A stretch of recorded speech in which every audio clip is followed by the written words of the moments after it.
নমস্কার বন্ধুরা, আপনারা সবাই কেমন আছেন? আশা করি ভালো আছেন। আজকে আমি আবার দেখুন একটা নতুন তরকারি নিয়ে চলে এসেছি। এই তো গোগুলির ঝোল বানাবো। গোগুলি নিয়েছি আর আলু, টমেটো আর বেগুন, পেঁয়াজ কুচি, দুটো লঙ্কা আর জিরে আদা বাটা। এখানে আছে রসুন বাটা আর এখানে আছে নুন, হলুদ আর লাল লঙ্কা গুঁড়ি। এগুলো দিয়ে বানাবো। তো দেখুন এখানে কড়াইয়ে তেল গরম হয়ে গেছে। আমি দিয়ে দেবো 5 ফোড়ন। এখানে তেল গরম হয়ে গেছে, পাতা একটা ফোড়ন দিয়ে দিচ্ছি। এরপরে গোগুলিগুলো আছে, এগুলো ভালো করে ভেজে নিই। চলুন, আমার গোগুলি ভাজা হয়ে গেছে।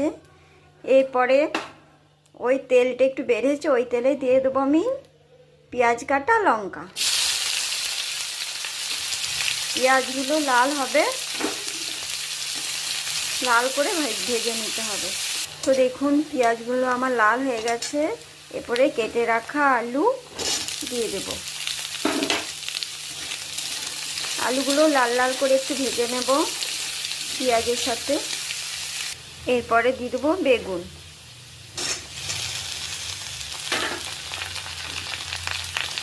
চলুন, বেগুন আলু আমার ভাজা হয়ে গেছে। এরপরে দিয়ে দেব জিরে আদা বাটা, টমেটো।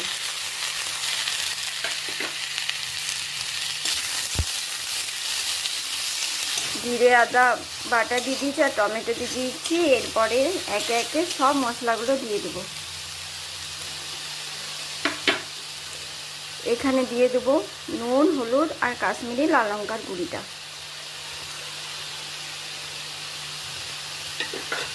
বাটাটাও একটু দিয়ে দেবো।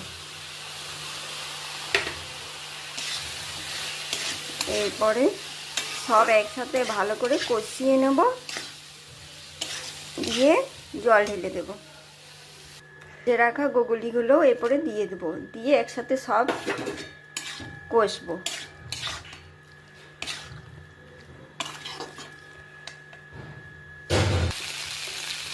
দেখুন ভাজা হয়ে গেছে আমার, একদম লাল লাল ভাজা হয়ে গেছে। এরপরে পরিমাণ মতন জল ঢেলে দেবো।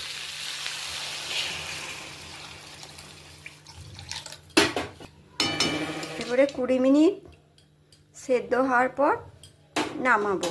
হয়ে গেছে সেদ্ধ হওয়ার পর একদম রেডি।